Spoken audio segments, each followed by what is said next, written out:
Le sommet Africa-CEO Forum a réuni près de 1500 participants, dont des chefs d'entreprise, des organisations sous-régionales, des investisseurs étrangers et des chefs de gouvernement. Présent à la cérémonie d'ouverture, le président ivoirien Alassane Ouattara a appelé les patrons et dirigeants d'entreprises à transformer les défis actuels de l'Afrique liés à la COVID-19 et à la crise russo-ukrainienne en opportunités d'affaires et de développement. Plusieurs pays ont restreint ou suspendu leurs exportations pour garantir leur sécurité alimentaire et contrer la hausse des prix sur leur marché intérieur.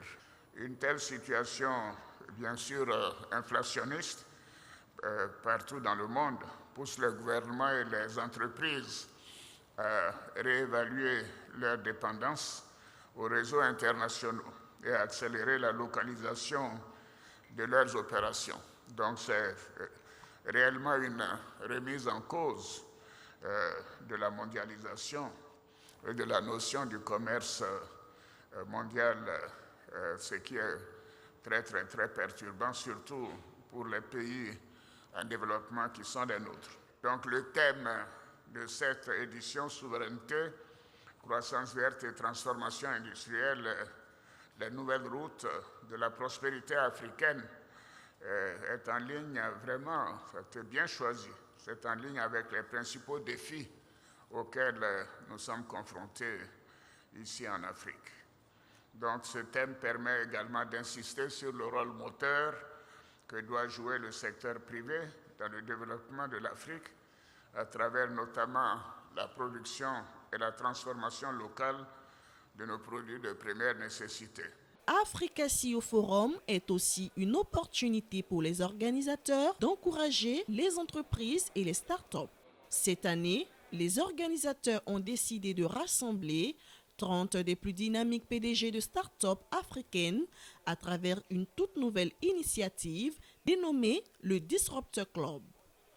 Andy Costa, un jeune activiste écologiste ivoirien et PDG d'une start-up qui fait la promotion de l'environnement et du développement durable, nous en dit plus. La Covid nous a impacté, tous et même les grandes entités, en l'occurrence des start-up comme nous, parce que ça a fragilisé en termes de perspective la lancée de nos initiatives et en termes d'accompagnement financier, parce que le monde était touché par cette pandémie qui a mis l'économie à terre. Donc on était obligé de se réinventer. Et aujourd'hui, on est aussi au forum pour rechercher d'autres partenaires pour accompagner nos initiatives. Moi, en tant que militant écologiste et écopreneur, je suis satisfait parce que je pense qu'il y a quelques années en arrière, quand il y a eu le dernier CEO Forum à Abidjan, j'ai réussi à échanger avec le président du comité d'organisation du CEO Forum et j'ai fait un plaidoyer qui était la prise en compte d'une thématique liée à l'environnement dans le CEO Forum. Et aujourd'hui, je suis satisfait parce qu'on parle de croissance verte dans ce CEO Forum.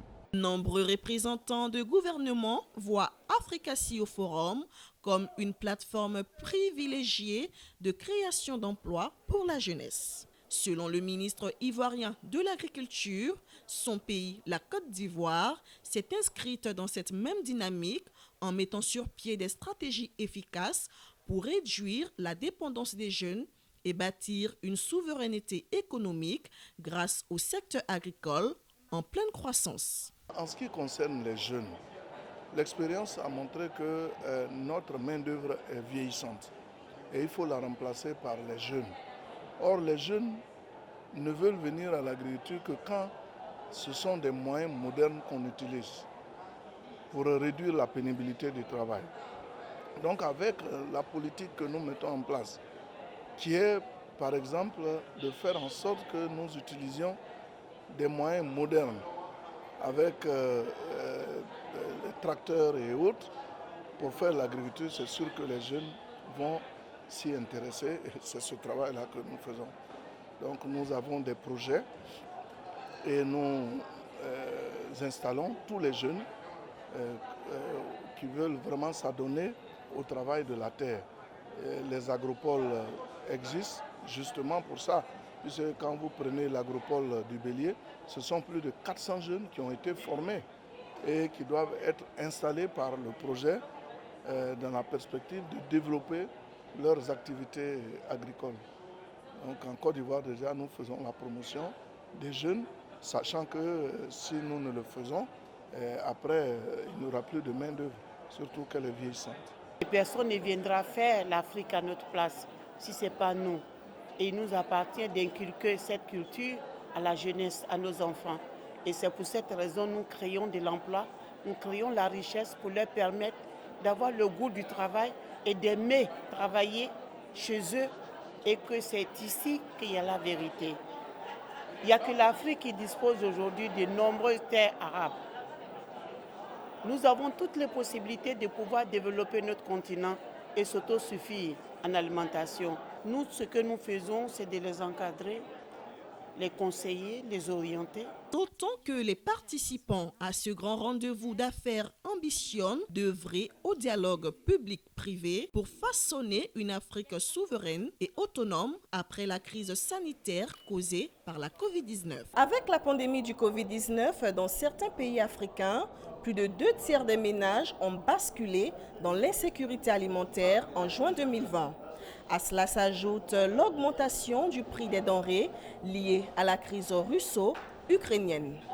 Au cours des sessions à huis clos de l'Africatio Forum à Abidjan, les chefs d'entreprise, les banquiers et les représentants de gouvernement ont discuté des solutions pour répondre aux défis actuels.